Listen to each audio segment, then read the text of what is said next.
네, 오늘은 성령의 은사 몇 번째죠? 5번째입니다. 뭐 했죠? 처음에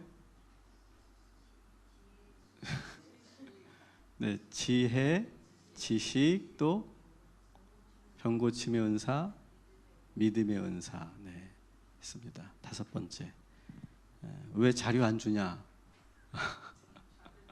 네, 오늘 왠지 주고 싶지 않아가지고 오늘은 한번 따라합시다. 예언의 은사. 네, 예언의 은사에 대해서 우리가 함께 하려고 합니다. 예언의 은사에 대해서는 우리가 그 선입견들이 많이 있죠.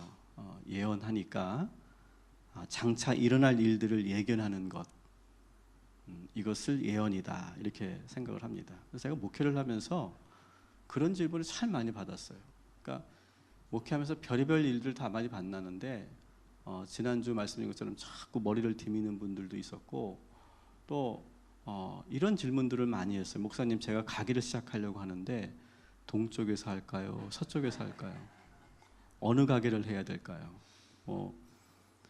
그 목사님 얼마 전에 자기가 은사가 있는 여목사님한테 기도를 받았는데 그 여목사님이 제 사업에서 전기자전거를 하지 말고 제초기를 하라고 하는데 목사님도 기도해 주시고 말씀해 주세요. 그런 질문들. 그 여목사님은 누군지 모르겠지만 그 여목사님은 제초기를 하라고 그랬대요. 심지어 뭐 이런 거, 목사님 제가 지금 임신했는데 아들일까요? 딸일까요? 뭐 우리의 아이가 이번에 합격할까요? 불합격할까요? 그런 질문들을 아멘? 그런 질문들을 많이 하십니다. 그러면 순간 유혹이 저에게 생겨요. 대답해주고 그냥 끝내버리고 싶은. 왜? 확률은 50%잖아. 뭐 제초기를 하든 전기자전거를 하든 뭘 하든 하나는 맞으면 확률은 50%니까 그냥 대답해주고 싶을 때가 있어요. 근데 저는 이런 질문을 드리는 분들에게 제가 일관되게 드리는 대답이 있어요. 잘 모르겠습니다. 저는 잘 모르겠습니다. 이렇게 저는 대답합니다. 사실 이 대답을 하는 게 대단히 용기가 필요합니다. 이 대답을 딱 듣는 순간 성도들은 상당히 실망한 얼굴로 돌아가거든요. 저 목사는 신령하지가 못해. 그런 표정이에요. 그래서 저도 막 그때 순간순간 유혹이 있지만 저는 그래도 일관되게 저는 그렇게 말합니다. 그리고 그분은 또 다른 목사님을 찾아가요. 다른 목사님에게 또 가게 터를 물어보고 또 합격과 불합격을 물어보고 이 사업이 잘 될지 저 사업이 잘 될지를 물어봅니다. 근데 실제로 이런 식으로 자꾸 목회자들에게 질문하고 목회자들에게 그거 어떤 답을 구하려고 하는 형식의 신앙을 갖고 있는 성도들은요, 상당히 위험할 때가 많아요. 실제로 많은 어려움을 당합니다. 실제로.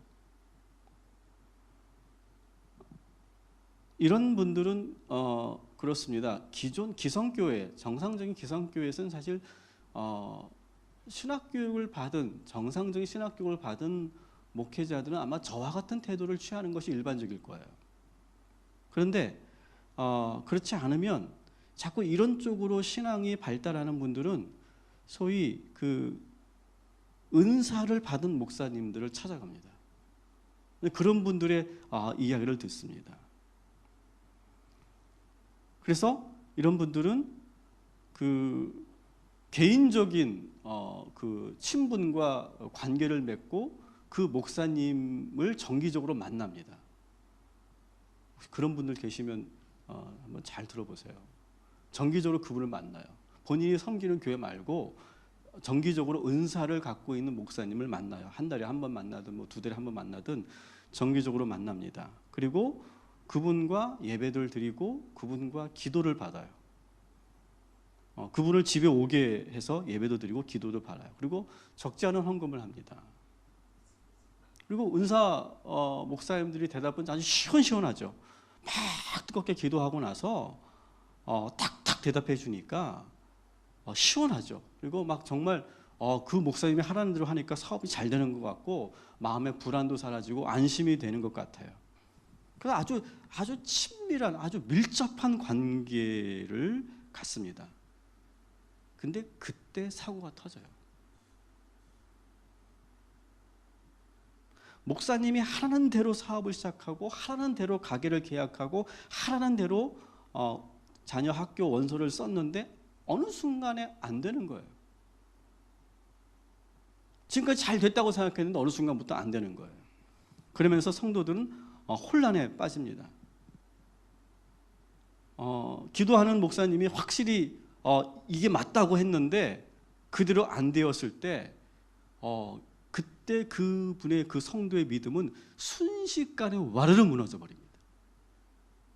믿음이 되게 좋았던 것 같은데 그 말 한마디의 실수, 그 잘못된 그러한, 이게 예언일지 모르겠지만 잘못된 예언, 그 말을 듣고 자기가 따랐다가 그것이 안 됐을 때는 그 믿음이 순식간에 무너지는 걸 제가 많이 봤어요. 그러면서 하나님에 대한 믿음마저도 흔들립니다. 여러분, 이렇게 잘 될 때는, 잘 맞을 때는 이게 참 좋은 것 같죠. 시원시원한 것 같죠. 그냥 그 목사님 정말 그냥 믿고 하나님 같이 보이죠. 틀리면 어떻게 되는 줄 아세요? 순식간에 무너지는 거예요. 그런 믿음은.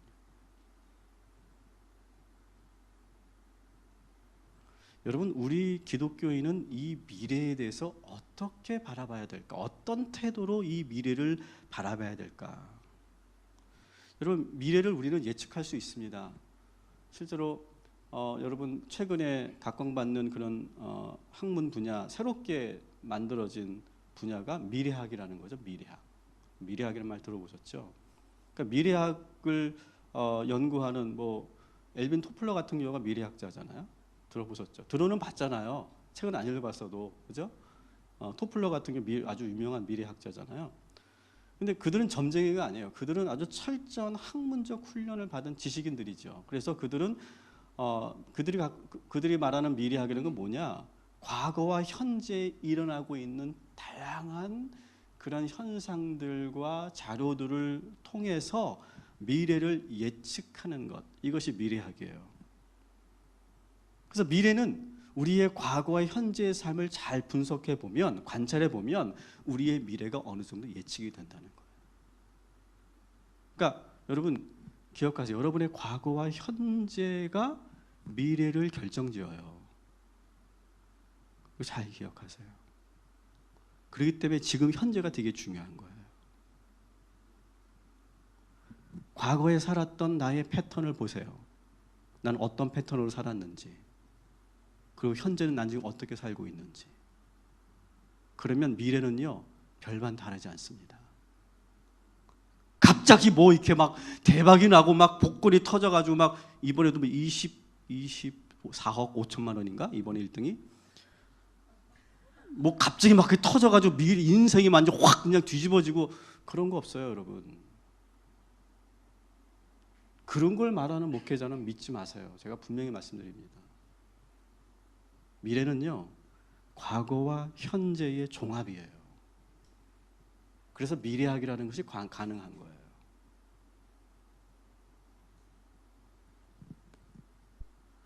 저는 우리의 미래를 무턱대고 기도하고 그때 어떤 느낌, 어떤 그런 이렇게 찌릿찌릿한 뭔가 어떤 신비적인 그런 것에 자꾸 우리가 현혹되지 말았으면 좋겠어요.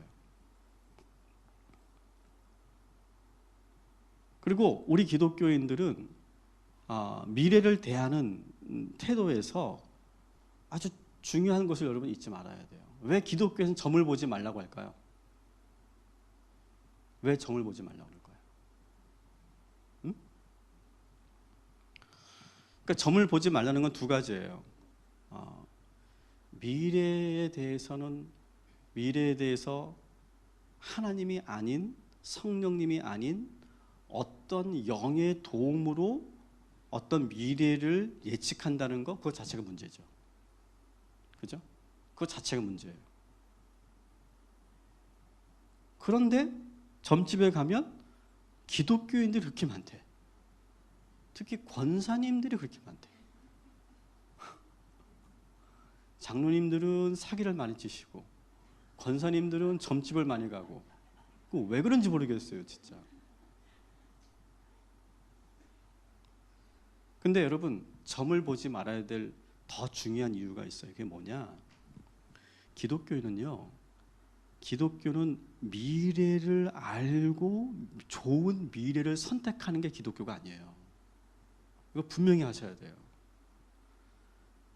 그리스도인은요, 하나님이 명령하시면 그곳이 아골골짝 빈들이라도 가는 게 그리스도인인 줄 믿으시기 바랍니다.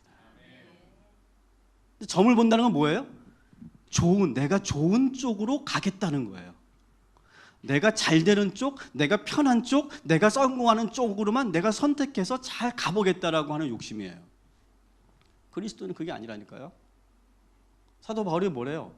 내 앞에 지금 환난이 기다린다고 하나 나는 그 길로 가겠다. 그게 그리스도인인 거예요.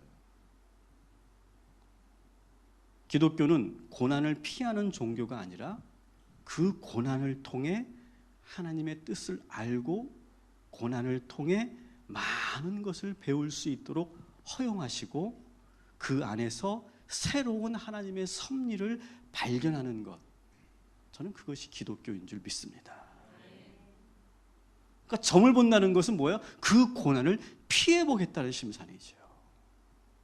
그렇기 때문에 기독교 신앙과 대치되는 거예요, 여러분. 여러분, 점을 보고 미래를 보려는 그 시도는 근본적으로 기독교 신앙과 크게 어긋난다는 사실, 이걸 여러분 분명히 기억하시기 바랍니다. 그런 의미에서 우리는 이 예언의 은사를 자꾸 미래를 예측하는 어떤 능력으로 생각하는 것, 자꾸 그런 쪽으로 기대하는 것, 그것은 잘못된 것이다. 오히려 성경에서 말하는 예언은 미래를 예견하는 것이 아니라 어떤 특정 상황에서 하나님의 뜻이 무엇인가, 하나님의 말씀을 대언하는 것이 예언이에요. 어떤 지금 우리 교회에 어떤 상황이 있어요. 우리 가정에 어떤 상황이 흐르고 있어요. 내가 일하는 그 일터에 어떤 그런 상황과 흐름이 있어요. 그럴 때 그 안에서 하나님이 지금 이 상황을 통해서 무엇을 말씀하시려고 하는가. 그래서 사실은 예언자들은요, 먼 미래를 말하는 것이 아니라 그 당시 그 북이스라엘과 남유다에 있었던 수많은 그런 상황들 속에서 앞으로 곧 어떤 일이 도래할 건지. 근데 그 예언자들의 그 말은요, 지금 보여지고 있는 그 현상 속에서 얼마든지 분석할 수 있었던 거고, 그리고 그것을 하나님께서 말씀을 주셔서 그 말씀을 통해 현재 살고 있는 사람들이 일깨우도록 하는 말씀이었어요, 예언은요. 그게 대부분이었어요.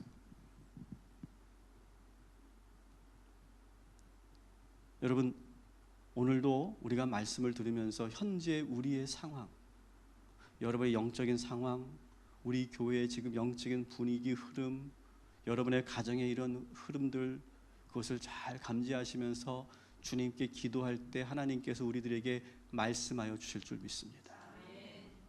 뭔가 어떤 사인을 주실 거예요.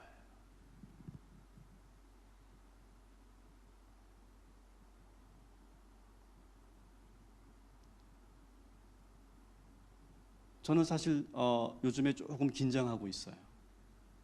우리 교회가 지금 상당히 평화롭게 안정되게 이렇게 성장해 가고 있는데, 현상은 그런데 저는 긴장이 되고 있어요. 어떤 긴장감을 저에게 주세요, 하나님이. 그래서 그 긴장감을 가지고 저는 지금 목회를 하고 있고 보고 있어요. 이것은 하나님께 저에게 주시는 사인이죠.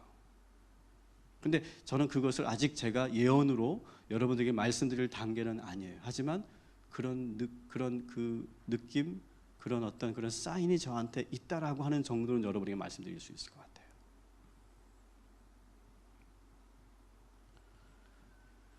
예언이라고 하는 것은 미래를 예언하는 것보다는 현재의 상황, 특정 상황에서 하나님의 뜻과 말씀을 대언하는 것으로 말씀드렸죠. 그래서 그것이 어떻게 보면 계시의 형태로 나타나죠. 그래서 어느 순간 갑자기 이렇게 말씀으로, 우리가 제자훈련 하신 분들은 아실 거예요. 그것이 우리들에게 생각으로도 오시죠. 그죠? 성령께서 우리 안에 오셔서 성령께서 말씀하실 때 우리의 생각을 통해서도 말씀하시죠. 제가 이제 영분별에 대해서 다음 주에 할 때는 이 부분을 좀 더 다루게 될 텐데요. 어떤 그러면서도 어떤 강렬한 어떠한 그 인상을 우리에게 줍니다. 이 예언을 우리가 받을 때. 그러면서 그것이 하나님께로 왔구나, 하나님께로부터 왔구나라고 하는 어떤 확실한 어떤 느낌이 있어요. 지금 우리 교회 공동체를 바라보시면서 하나님께서 말씀하고 싶은 내용, 그 내용을 예언의 은사를 받은 누군가를 통해서 전해주고 싶어 하셔요. 저는 하나의 케이스를 말씀드리면, 저는 이제 그 신방을 하면 가능하면 인상 깊은 신방들은 제가 기억을 해놓거나 혹은 제가 기록을 해놓는데, 2014년 5월 22일 날 신방에서, 아마 2014년이니까 안산이었겠네요. 맞나? 광교인가? 광교였겠네요. 광교에서 신방을 했는데, 어느 자매님 신방했는데 그런 말씀하셨어요. 친정 어머니가 돌아가시고 형제들이 다 뿔뿔이 흩어졌대요. 사이가 이제 틀어진 거죠. 그래서 7년 동안 한 번도 연락도 안 하고 만나지도 않았대요. 근데 문득 자기 마음속에 오빠들에게 연락을 하고 싶다는 감동이 올라오더래요. 7년 동안 한 번도 그런 생각이 없었는데 문득 그런 감동이 올라와서 문자를 보냈어요. 근데 어땠을까요?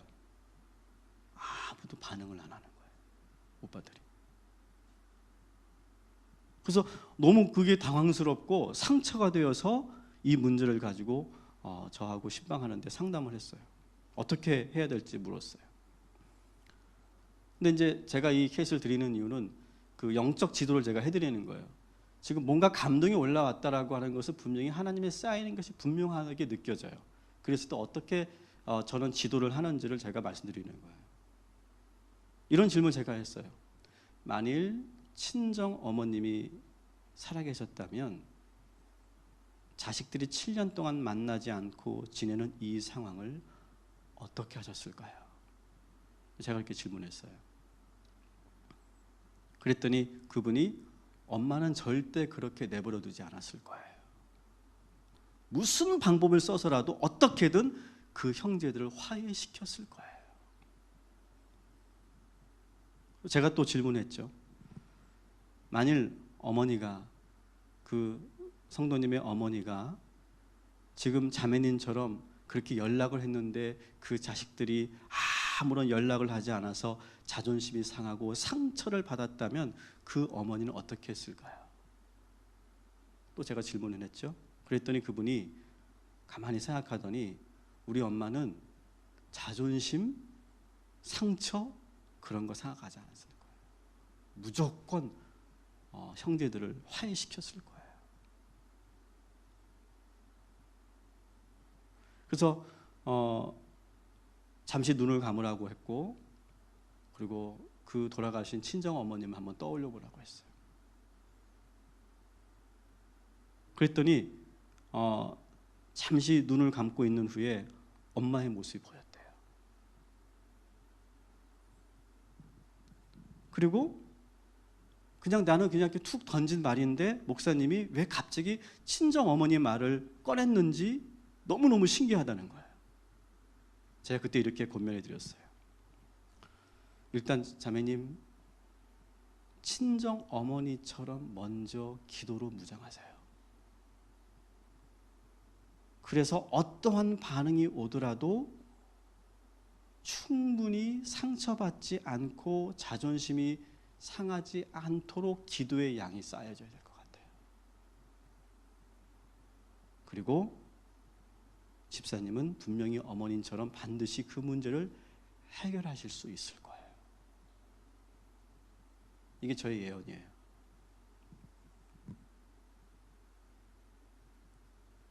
제가 한 번 더 이렇게 물어봤어요. 근데요, 집사님, 제가 궁금한 게 하나 있는데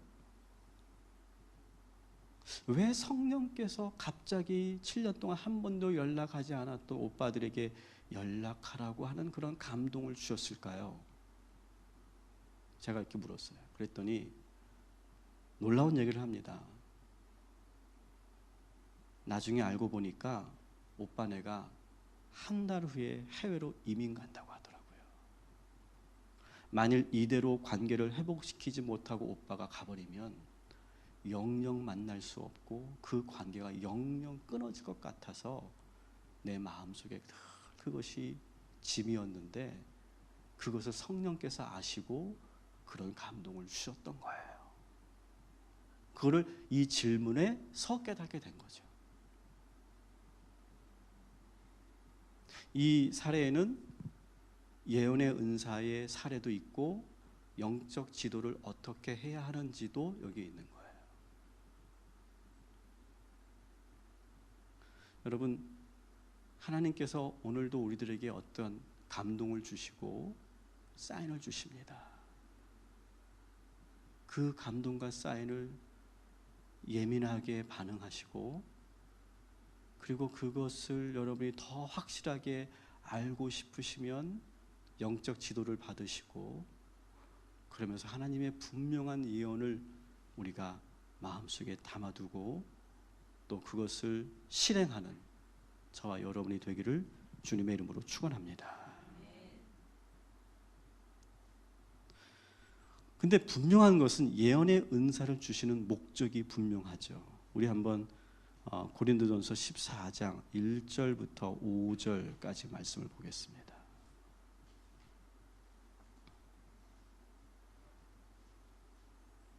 PPT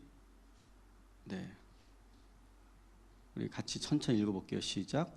사랑을 추구하며 신령한 것들을 사모하되 특별히 예언을 하려고 하라. 방언을 말하는 자는 사람에게 하지 아니하고 하나님께 하나니 이는 알아듣는 자가 없고 영으로 비밀을 말함이라. 그러나 예언하는 자는 사람에게 말하여 덕을 세우며 권면하며 위로하는 것이요 방언을 말하는 자는 자기의 덕을 세우고 예언하는 자는 교회의 덕을 세우나니 나는 너희가 다 방언을 말하기를 원하나 특별히 예언하기를 원하노라. 만일 방언을 말하는 자가 통역하여 교회의 덕을 세우지 아니하면 예언하는 자만 못하니라. 아멘. 그래서 오늘 이 말씀 계속 띄워주세요. 이 말씀은 좀 방언보다는 예언을 좀 더 중요하게 생각하죠. 사도 바울이요, 그죠? 그래서 예언을 하려고 해라. 가능하면 방언은 하나님께 하는 것이지만 예언은 사람에게 하면서 덕을 세우고 권면하고 위로하는 것이다. 그래서 여기서 아주 중요한 동사들이 나오죠. 방언은 어떤 거라고요? 덕을 세우는 거다. 이렇게 돼 있어요. 덕을 세우는 거. 그러니까 예언의 은사를 갖고 있는 사람들은요, 첫 번째는요, 예의가 있어야 돼요. 함부로 말하는 게 아니에요. 예언의 은사가 있는 사람은 무례하면 안 돼요. 근데 예언의 은사를 갖고 있다고 소위 말하는 분들은 좀 이렇게 무례한 경우가 많아요. 집사님, 왜 기도 안 해? 하나님이 나에게 사인 주셨어. 그러다가 큰 코 다쳐. 똑바로 살아야 돼. 그런 분들이 있어요. 덕을 세워야 돼요. 덕을. 말이나 행동에서 덕이 있어야 돼요. 무례하지 말아야 돼요. 저는 계속 강조해요. 우리 성도들 간에는요, 무례하면 안 돼요. 무례한 것은 집에서나 하세요. 개나 줘버리세요. 교회에서는요, 예의를 갖춰야 되고 친절해야 돼요. 그것이 나는 습성이 안 돼 있다, 훈련하셔야 돼요. 교회에서는 절대적으로 예의를 가져야 돼요. 그냥 내가 집에서 했던 습성, 밖에서 했던 그 습성을 그대로 가져와 가지고 교회에서 그렇게 하는 거 저는 용납할 수 없어요. 이해할 수 없어요. 예의를 갖추고 친절하고 그러면서 사람에게 감동을 주고 그리고 귀감이 돼야 돼요. 그러니까 예언하는 사람들은 말을 하지 않는데도 사람들이 더 듣고 싶어하는, 내가 더 배우고 싶어하는 그런 사람이 되는 거예요. 그러면서 그런 사람들이 한마디를 탁 던졌을 때, 그때 그것이 정말 그 사람에게, 우리 교회에게 정말 꼭 필요한 말씀으로 탁 이렇게 그것이 적용되어지는 그런 덕을 갖추고 있는 그런 예언의 은사를 우리가 사모하길 소망합니다. 그래서 은사는요, 반드시 성품이 뒤따라야 돼요. 성품이 되어 있지 않은데 은사를 사용하면 위험해요. 그래서 자꾸 오늘 여기서 방언을 조금 이렇게 좀 깎아내리죠, 바울이요. 왜 일부러 이렇게 방언을 깎아내릴까요? 이 방언 받은 사람들이 교회에서 너무 교만한 거예요. 그리고 아무 데서나 방언하고 다니는 거예요. 심지어는 회중 예배, 이 공예배에서도 대표 기도를 방언으로 막 하는 거예요. 그럼 뭐 알아들어요? 뭔 얘기하는지 모르죠. 근데 자기만 신령한 게 빠진 거예요. 그냥 막 방언으로 대표 기도를 하고 내려오는 거예요. 아무 데나 방언을 하고 막 방언이 최고라 그러고 막 방언을 통해 하나님을 만났다 그러고 막 그렇게 하는 사람들, 그 사람은 뭐가 없어요? 인격이 없잖아요, 인격이. 근데 예언의 은사도 마찬가지예요, 여러분. 예언의 은사를 가진 사람들도 인격이 되어 있지 않고 성품이 되어 있지 않으면 아주 많은 문제를 갖게 되죠. 그러면서 덕을 세워야 되고, 두 번째가 따라합시다, 권면해야 된다. 근데 이 권면을 잘해야 되죠. 이것은 덕이 있어야 권면도 먹히는 거예요. 그죠? 집사님, 제가 기도하는데 집사님 지금 많이 힘드시죠?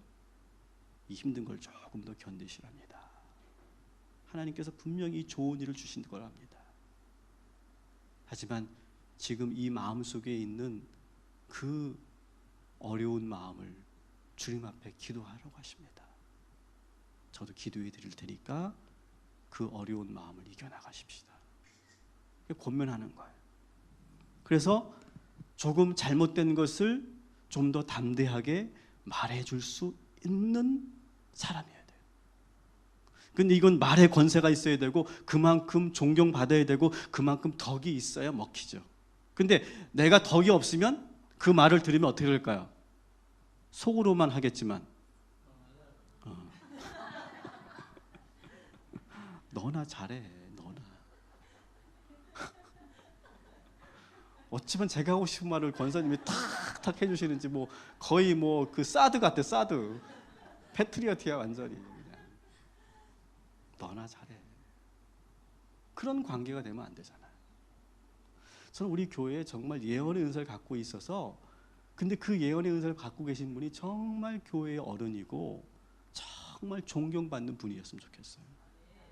그래서 정말 그분이 기도를 많이 하는 분이에요. 그래서 젊은 집사님, 젊은 성도들도 그 권사님이 막 기도하고 나서 집사님 이리 와봐, 우리 같이 차 한잔 하자. 그러면서 그 하나님이 들은 그 예언의 말씀을 잘 표현해 주는 거예요. 그러면 그걸 듣고서 막 가슴이 뜨거워지고 눈물이 흐르면서 권사님, 제가 권사님 말씀하신 대로 제가 그렇게 할게요. 그렇게 말해줄 수 있는 그러한 은사를 갖고 있는 그런 사람들. 그리고 따라합시다. 위로한다. 위로하는 거예요. 사실 예언의 은사 갖고 있는 사람은 위로하는 사람이에요. 그래서 상처를 치유해주고 동기를 부여해주는 거예요. 그래서 그 사람이 다시 일어설 수 있도록 도와주는 그런 능력을 갖고 있는 사람. 어쩌면 이 예언의 은사는 상담의 은사와도 연결돼요.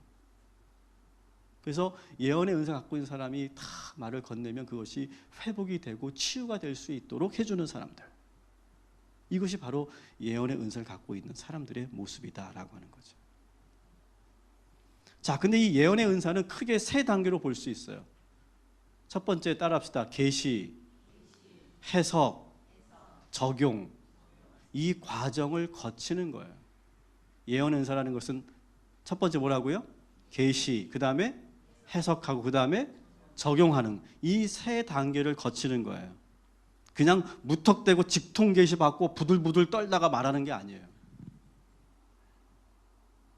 분명히 하나님께 우리에게 계시를 주십니다. 오늘도 성령께서 우리에게 계시를 허락하여 주실 줄 믿습니다. 그래서 우리에게 꿈을 주시고 환상을 주시고 어떤 내적인 그런 세밀한 음성도 주시고 어떤 그런 외적으로도 음성을 주시고 어떤 직관을 통해서도 어떤 상상을 통해서도 심상을 통해서도 우리에게 말씀하시고 때로는 우리가 말씀을 듣는 동안에 어떤 그런 하나님께서 어떤 그런 인사이트를 주실 때가 있어요. 이제 그런 것을 일단 우리가 그런 센스를 발달시켜야지, 영적인 그런 감각을 발달시켜야 되겠죠. 저는 지금도 그게 이제 거의 이제 5년 전인데 제 아내가 평소 가깝게 지냈던 한 교수님이 제 아내한테 이런 문자를 보냈대요. 사모님 혹시 목사님에게 어떤 변화가 있나요? 이렇게 문자를 보냈대요. 그래서 제 아내가 네 교수님, 제 남편 김 목사님이 안산에서 광교로 사역지를 옮기셨어요. 그러니까 한 5년 정도 된 이야기예요. 옮기셨어요. 그때 그분이 너무 놀라워하시더라는 거예요. 우연히 저를 위해서 생각나서 기도를 하고 있는데 하나님의 음성이 들리시더래요. 그 교수님에게. 그러면서 어떤 장소를 보여주시는데 아주 낯선 장소를 보여주셔서 그래서 이상해서 연락을 했더니 제가 광교로 사역지를 옮겼다는 그런 이야기를 듣고 이분도 놀란 거예요. 그러면서 그분이 그 계시로 받은 말씀을 제 아내 카톡으로 전달해 주었는데 이런 내용이었어요. 광교 사역을 하시는데 돌밭이 보입니다. 물이 없고 메마른 땅에 돌들이 무성합니다. 그런데 주님께서 씨를 뿌리라고 말씀하십니다. 그 씨는 말씀의 씨라고 말씀하십니다. 사모님의 기도로 노고를 하시니까 그 밭이 옥토가 되는 게 보입니다. 말씀에 창림하면서 기도로 그 밭을 바꾸라 하시네요. 그만한 능력을 목사님에게 주셨다고 하십니다. 할렐루야. 이렇게 보내주신 거예요. 그러니까 이제 기도를 많이 하시는 분이니까 그러한 내용을 계시로 받고 그렇게 예언을 해주신 거죠, 저에게. 근데 저는 그 내용을 제가 전달받고 놀랬던 것이 저도 광교를 놓고 처음에 시작할 때 기도를 할 때 저도 그랬거든요. 돌들과 가시덤불로 가득한 밭을 제가 봤거든요. 그 심상을 제가 봤거든요. 그리고 약간의 그런 해석의 차이가 있었지만 저는 이 씨를 뿌리기 전에 이 돌들과 가시덤불을 다 걷어내라. 저는 그렇게 그 심상을 보면서 해석을 했는데 그분은 뭐라고 얘기했냐면 그 밭에 씨를 뿌려라. 말씀의 씨를 뿌려라. 말씀이 풍성하면 그 돌들이 다 사라질 것이다. 이렇게 해석을 했어요. 그러니까 해석의 차이는 있지만 제가 보았던 심상과 그분이 보았던 심상이 아주 일치했던 거예요. 그러면서 내가 광교 사역을 할 때 무엇을 집중해야 되는지 분명하게 제가 알게 되는 그런 계기가 되었죠. 하나님께서 우리 모두에게 그러한 영적인 그런 센스를 주셨어요. 그런 능력이 있어요. 오늘도 하나님께서 기도할 때 우리가 반드시 봐야 할 것, 들어야 할 것을 보게 하시고 들려주실 줄 믿습니다. 그런데 그거를 해석하는 게 중요해요. 이제 그런 어떤 계시가 우리에게 내려왔을 때 그것을 해석하는 것이 대단히 중요해요. 여러분 직통계시 좋아하죠, 여러분? 직통계시 그냥 받고 바로 그냥 동시통역하는 거 되게 좋아하잖아요. 여러분 그거 믿지 마세요. 직통계시 그거 믿지 마세요. 성경에서 분명히 말하고 있어요. 자, 고린도전서 14장 29절 30절 한번 봅시다. 같이 읽어볼게요. 시작. 예언하는 자는 둘이나 셋이나 말하고 다른 이들은 분별할 것이요 만일 곁에 앉아 있는 다른 이에게 계시가 있으면 먼저 하던 자는 잠잠할지니라. 아멘. 자, 보세요. 여기는 아주 중요한 이 예언의 은사를 활용할 때 교회에서 지켜야 될 중요한 원칙이 여기 있어요. 어느 한 사람의 예언만 듣지 말라라는 거예요. 최소한 둘이나 셋이 함께 말하는 내용이 일치하느냐, 그걸 보라는 거예요. 막 신령한 한 사람이 막 나타나가지고 막 그냥 직통 계시 받아가지고 그것을 막 그대로 쏘는 그러한 교회는 위험하다는 거예요. 그것이 비록 설사 목사라 할지라도 위험해요. 목사라 할지도 위험해요. 두세 사람이 같이 동시에 계시를 받고 그것을 예언을 할 때 거기에 일치가 있는가? 서로가 상반된다면 그것은 분명히 둘 중에 셋 중에 하나는 잘못된 거죠. 그러한 시간이 있어야 된다. 그러니까 적어도 둘이나 셋이 해야 되고, 그 다음에 뭘 해야 된다고요? 분별해야 돼요. 분별. 다음 주 우리가 볼 게 영적 분별인데, 그걸 그냥 믿는 게 아니라 그걸 또 분별해야 돼요. 이것이 정말 하나님의 음성이냐, 이것이 정말 예언이냐 아니냐, 그 분별의 과정이 꼭 여기 있어야 된다는 거예요. 그리고 또 하나 있어요. 이제 막 내가 막 예언을 하고 있는데 갑자기 이제 아마 이 고린도 교회는 그런 현상이 많이 나타났나 봐. 막 예언을 하고 있는데 다른 곳에서 또 예언을 받으면 막 말하는 거예요. 그러면 지금 예언을 하고 있는 사람의 입장에서는 막 지금 예언을 하고 있는데 여기서 막 치고 들어오면 기분이 어떨까요? 짜증날 거 아니에요. 그러면 뭐야? 그러면서 나도 모르게 어떻게 돼요? 더 크게 하게 되고 더 세게 하게 되고 더 막 경쟁적으로 하게 된다는 거죠. 그렇게 하지 말아라. 예언을 하고 있다가 누군가 예언을 하면 너는 멈추어라. 잠잠해라. 예언하는 사람들끼리 싸우지 말라는 거예요. 경쟁하지 말라는 거예요. 부딪히지 말라는 거예요. 그러니까 예언을 받는다고 해서 다 그것이 막 풀어헤쳐지고 막 아무렇게나 교회에서 막 그냥 혼용되는 것이 아니다라고 하는 거예요. 아주 철저한 그런 질서가 그 안에 있다는 거예요.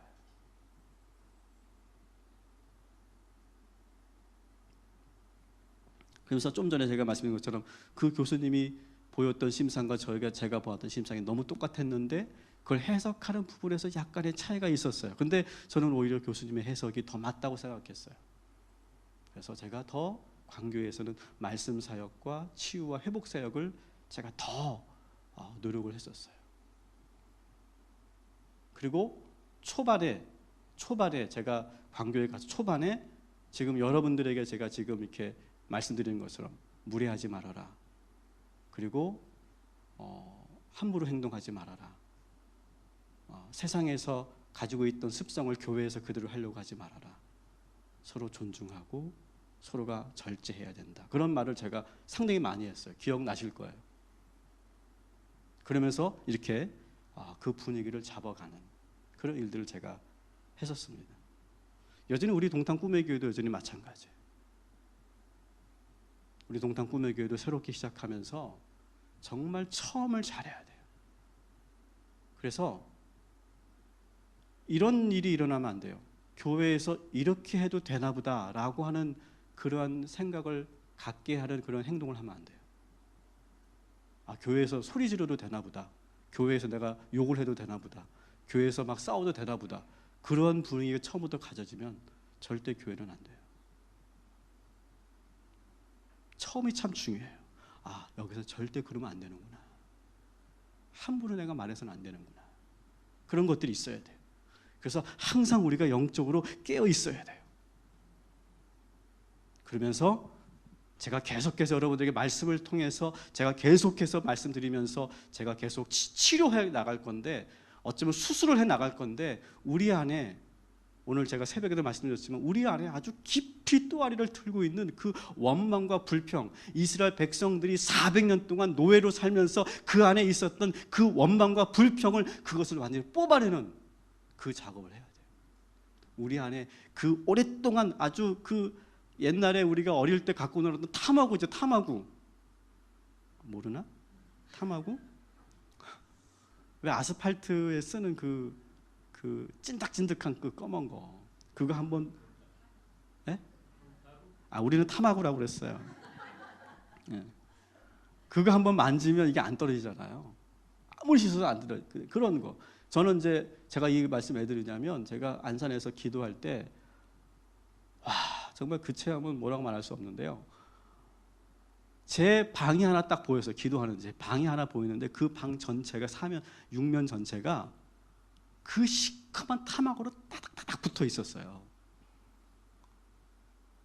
근데 그거를 하나님께서 엄청난 그런 그 폭풍으로 그 방을 씻는 거예요. 잘 안 씻겨요. 엄청난 수십 톤의 물이 쏟아진 것 같아요. 저 양은 모르겠지만 수십 톤이 얼마 되는지 모르겠지만 어쨌든 많은 양의 물이 막 쏟아지는 거야. 막 그것도 아주 강렬한 그런 물살과 함께 막 쏟아지는 거예요. 안 씻겨 나가더라고. 근데 계속 그 과정을 했어요. 제가 그 과정을 제가 기도하면서 몇 개월을 했던 것 같아요. 몇 개월을요. 계속 그것만 보였어요. 한동안은요.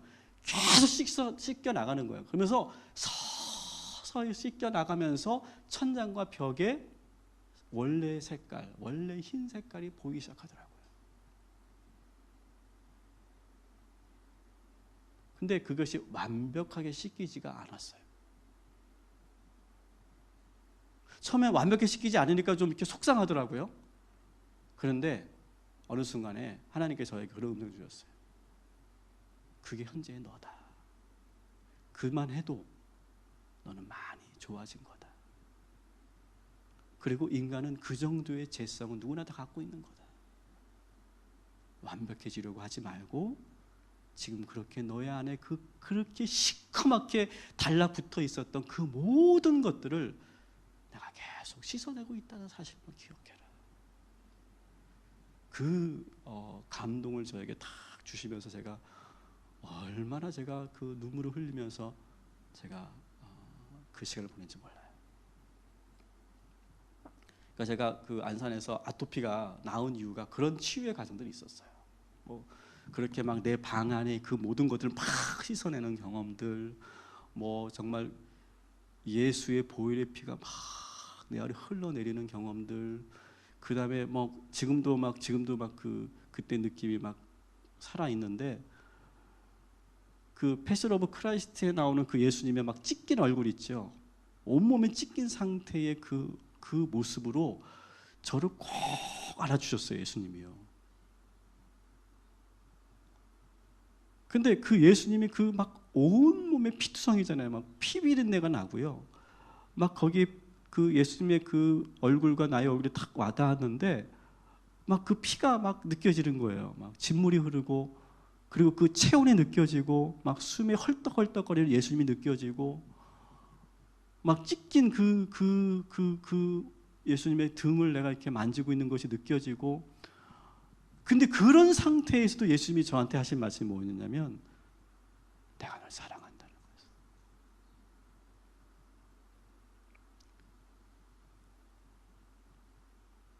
그런 과정들이 저에게 있으면서 저를 하나님께 치유해 주셨던 거예요.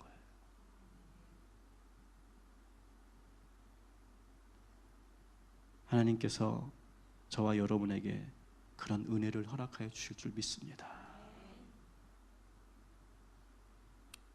그래서 그렇게 계시를 통해서, 그리고 그것을 잘 해석하는 것, 그것을 건강하게 해석해내고 그것을 적용해 나가는 것, 이것이 이제 예언의 은사를 받은 이들이 해야 되는 역할입니다. 오늘도 우리 성령께서 우리가 은사를 사모할 때 우리에게 말씀하실 거예요. 속삭이실 거예요. 그리고 기도하는 가운데 어떠한 그 심상이 보여지고 어떠한 그런 형상이 보여질 거예요. 어떤 느낌이 있을 거예요. 그것을 있는 그대로 지금 성령이 나에게 꼭 필요하셔서 보여주시고 들려주시고 느끼게 하시는 것이니까 그것을 받으시고, 그리고 그 안에서 내가 이 교회를 위해서, 우리 가정을 위해서 무엇을 해야 할지 깊이 우리가 묵상하는 이 시간을 갖게 되기를 주님의 이름으로 축원합니다.